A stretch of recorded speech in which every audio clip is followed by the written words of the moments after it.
न वफा की बात होगी, न कोई मुलाकात होगी, जब भी आपसे अब मोहब्बत होगी इंटर के एग्जाम के बाद होगी। हेलो फ्रेंड्स, मैं बीके सिंह आप लोगों को अपना YouTube channel B K Singh science classes में स्वागत करता हूं। जी मैं आज लेकर के आया हूं ऑर्गेनिक केमिस्ट्री के सबसे महत्वपूर्ण टॉपिक ऑर्गेनिक रिएक्शन, कार्बनिक अभिक्रिया लेकर के आया हूं। तो यह जो है ध्यान से पढ़े, यह परीक्षा की दृष्टि से बहुत ही महत्वपूर्ण है। बस मैं 10 ऑर्गेनिक रिएक्शन में बताऊंगा, आप लोग ध्यान से पढ़ें, इसे कॉपी पर लिख लें और इसे याद कर ले। यह परीक्षा में आना ही आना है, 10 में से 2 या 3 आना ही आना है। आपको ये 4 या 5 नंबर का जरूर पूछता है। तो चलिए मैं शुरू करता हूं ऑर्गेनिक रिएक्शन, कार्बनिक अभिक्रिया। तो सबसे पहले मैं बताता हूं आप लोगों को ऊर्जा अभिक्रिया। यह जो है वह कई बार पूछता है, ऊर्जा अभिक्रिया। ऊर्जा अभिक्रिया ऊर्जा रिएक्शन, ये ऊर्जा रिएक्शन क्या है? तो ऊर्जा रिएक्शन की पहले आप लोगों को परिभाषा लिखना पड़ेगा, जो मैं लिख रहा हूं। तो चलिए सबसे पहला है ऊर्जा अभिक्रिया। तो हम बताते हैं कि ऊर्जा अभिक्रिया क्या है। आप देख सकते हैं बोर्ड पर लिखा भी है, आप स्क्रीनशॉट भी ले सकते हैं। मैं उदाहरण के साथ बता भी रहा हूं कि एल्काइल हैलाइड की अभिक्रिया सोडियम के साथ शुष्क ईथर की उपस्थिति में कराने पर एल्केन बनता है। यह अभिक्रिया ऊर्जा अभिक्रिया कहलाता है। यानी एल्काइल हैलाइड की अभिक्रिया जो है सोडियम के साथ कराना है शुष्क ईथर की उपस्थिति में। यहां ध्यान दीजिए, alkyl halide RX, alkyl halide इसे कहते हैं ना, इसको किसके साथ कराना है? सोडियम के साथ कराना है। XR एल्काइल हैलाइड, इसको भी तो हम कह सकते हैं ना। तो किसकी उपस्थिति में? ड्राई ईथर, ड्राई ईथर, यही हुआ शुष्क ईथर। तो ये जो है अभिक्रिया करेंगे तो यह इतना चीज जो है सो बाहर निकल जाएगा। अब बच गए ये दोनों R, यानी R प्लस 2NaX। अब यहां पर ध्यान दीजिए, तो ये हो गया R के जगह क्या लेंगे? CH3Cl ले लिए। फिर देखिए ये मिथाइल क्लोराइड या chloromethane, 2Na plus Cl CH3, ये जो दोनों बराबर होना चाहिए। यह जो है इतना क्या हो जाएगा? बाहर निकल जाएगा, ड्राई ईथर, ड्राई ईथर की उपस्थिति में। तो ये बन जाएगा CH3 प्लस 2NaCl, ये एल्केन बन गया। यहां पर ध्यान देने वाली बात है कि जितने कार्बन वाला एल्काइल हैलाइड रहेगा उससे दुगुने कार्बन वाला एल्केन बनेगा। यह सबसे बहुत ही महत्वपूर्ण टॉपिक है। आप इसको लिख सकते हैं, स्क्रीनशॉट ले सकते हैं और हम आगे की ओर बढ़ते हैं। दूसरा अभिक्रिया है आप लोगों के सामने फिटिंग अभिक्रिया। फिटिंग अभिक्रिया क्या है? हैलोएरिन के 2 अणु सोडियम के साथ शुष्क ईथर की उपस्थिति में बाइफिनाइल का निर्माण करता है। यह अभिक्रिया फिटिंग अभिक्रिया कहलाता है। तो हैलोएरिन यानी X, ये आपका हैलो एरोमेटिक यौगिक के साथ जब हैलोजन जुड़ जाता है तो उसको हैलोएरिन कहते हैं। तो ये हैलोएरिन है, आप इसको यहां भी लिख सकते हैं। ये अर्थो पोजीशन है, ये मेटा पोजीशन है, ये पारा पोजीशन। इधर से फिर अर्थो मेटा पारा, ऊपर वाला का नाम नहीं। तो ये हैलोएरिन है, 2 अणु किसके साथ? सोडियम के साथ। किसकी उपस्थिति में? शुष्क ईथर की उपस्थिति में। शुष्क ईथर की उपस्थिति में करेंगे, शुष्क ईथर की उपस्थिति में। तो यह जो है तो क्या होगा? अलग हो जाएगा और बन गया बाइफिनाइल।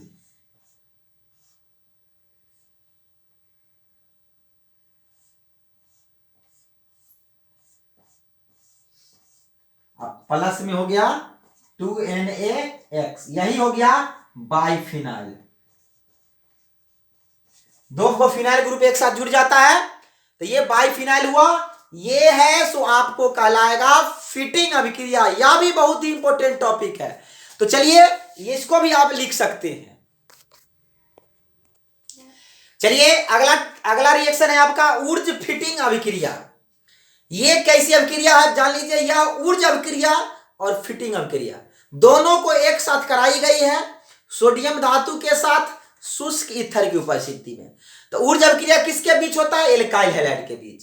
और फिटिंग अभिक्रिया किसके बीच होता है? हैलोएरिन के बीच। तो हैलोएरिन की अभिक्रिया एल्काइल हैलाइड के साथ सोडियम धातु के साथ कराने पर क्या बनता है? वह जैसे एल्काइल बेंजीन बनता है। यह अभिक्रिया जो है ऊर्ज फिटिंग अभिक्रिया कहलाता है।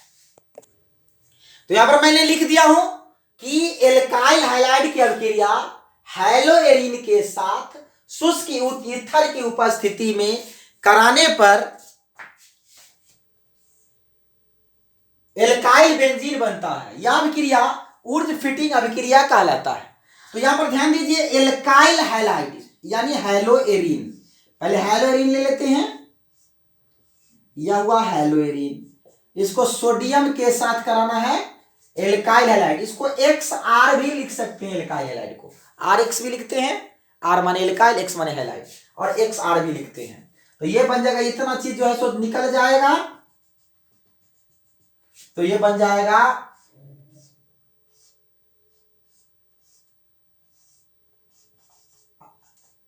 Plus 2Na(X). तो यह जो है ये एल्काइल बेंजीन हो गया। इसका नाम आप दे सकते हैं, इसके जगह पर एक्स के जगह पर क्लोरीन ब्रोमीन आयोडीन कुछ भी रख दीजिए, हाइड्रोजन की बेस क्लोरीन रख देते हैं 2Na प्लस ClCH3। अब यहां पर देखिए CH3 प्लस 2NaCl, यह हो गया से टॉल्यूइन। ऐसे इसका नाम है टॉल्यूइन, टॉल्यूइन, लेकिन इसको हम कहेंगे मिथाइल बेंजीन, इसीलिए ये कंपाउंड बना, उसको कहेंगे एल्काइल बेंजीन। यह भी बहुत इंपॉर्टेंट टॉपिक है, आप इसको लिख सकते हैं, स्क्रीनशॉट लीजिए। देखिए अगला अभिक्रिया है कैनिजारो अभिक्रिया। कैनिजारो अभिक्रिया क्या है? यह फॉर्मल्डिहाइड के दो अणु तनु क्षार की उपस्थिति में मेथेनॉल का निर्माण करता है, जिसमें फॉर्मल्डिहाइड के एक अणु का ऑक्सीकरण होता है और दूसरे अणु का अवकरण होता है। हम यहां बता रहे हैं फॉर्मल्डिहाइड HCHO, ये फॉर्मल्डिहाइड है, ये भी एक फॉर्मल्डिहाइड है, दोनों एल्डिहाइड है। या जैसे तनु क्षार NaOH, ये तनु है, सांद्र तनु दो प्रकार के होते हैं, इसकी उपस्थिति में यह जैसे मिथेनॉल बनाता है CH3OH, और एक बनाता है HCOONA, सोडियम फॉर्मेट बनाता है। अब देखिए यहां पर आप लोग पढ़ाए होंगे कि एल्कोहल का ऑक्सीकरण करते हैं तो एल्डिहाइड बनता है, और एल्डिहाइड का ऑक्सीकरण करते हैं तो एसिड बनता है, और एल्कोहल का भी ऑक्सीकरण करते हैं तो कार्बोक्सिलिक एसिड बनता है। तो यहां पर एक अणु का जो है, यहां पर क्या हुआ? ऑक्सीकरण हुआ, ये इसका जो हुआ है ऑक्सीकरण हुआ है। और एल्कोहल का अवकरण करते हैं तो वह जो है सो क्या बन जाता है? एल्डिहाइड बनता है। तो एल्कोहल का ऑक्सीकरण करते हैं तो एल्डिहाइड बनता है, और एल्डिहाइड का अवकरण करते हैं तो एल्कोहल बन जाता है, यानी इसका हुआ है अवकरण। यानी यहां पर दो अणु एल्डिहाइड के हैं, जो एक अवकृत होकर मेथेनॉल बनाता है फॉर्मल्डिहाइड, और एक जो है सो यह क्या होता है? सोडियम फॉर्मेट का निर्माण करता है, यह ईस्टर होता है एक प्रकार का। तो ये दोनों, ये जो अभिक्रिया हुई, ये अभिक्रिया कहलाएगा कैनिजारो अभिक्रिया। यह परीक्षा में बार बार पूछा भी गया है, इसको स्क्रीनशॉट लीजिए। अगला रिएक्शन है एल्डोल रिएक्शन। यह बहुत ही इंपॉर्टेंट है, यह परीक्षा की दृष्टि से बहुत इंपॉर्टेंट है, याद कर रखेंगे। एल्डोल जो होता है, जैसे कैनिजारो अभिक्रिया जो हुआ ना, वो दो फॉर्मल्डिहाइड के बीच होता है। एल्डोल अभिक्रिया जो होती है ना, वह दो एसिटल्डिहाइड के बीच होती है। एसिटल्डिहाइड के दो अणु तनु क्षार की उपस्थिति में एल्डोल का निर्माण करता है। और एल्डोल का अणु जल को त्याग कर क्रोटोनल्डिहाइड बनाता है। यह क्रिया एल्डोल संघनन कहलाता है। वहां पर देखिए फॉर्मल्डिहाइड के बीच हुआ था और ये एसिटल्डिहाइड के दो अणु CH3CHO एसिटल्डिहाइड के दो अणु यानी एसिटल्डिहाइड ये हुआ तनु क्षार यानी NaOH, ये तनु है और ये एल्डोल का निर्माण करेगा CH3CH2CHOH और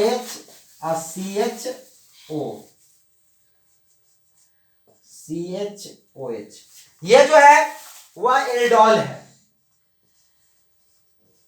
एल्डोल कहते हैं। ऐसे इसका नाम 3 हाइड्रोक्सी ब्यूटेनल होगा, 3 हाइड्रोक्सी ब्यूटेनल, ये एल्डोल कहलाता है। और इसको जब गर्म करते हैं एल्डोल को CH3CHOH CH2CHO, तो यह जो है एक अणु जल को त्याग देता है।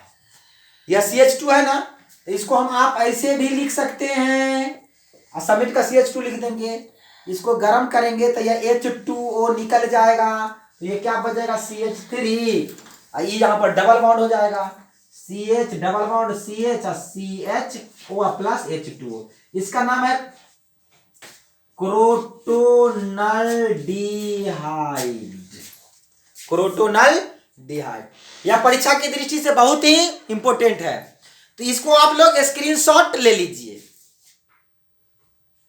और इसके साथ ही मैं आज का ये टॉपिक खत्म करता हूं, फिर अगला वीडियो में मैं जो हूं ये लेकर के आऊंगा ऑर्गेनिक रिएक्शन 6ठा नंबर से, वह भी आप लोग देखे, इसके रूल भी देखे, कन्वर्सन भी देखे। इसके बाद मैं अगला वीडियो आप लोग को बनाऊंगा व्हाट हैपेंस व्हेन का। तब तक के लिए धन्यवाद, जय हिंद।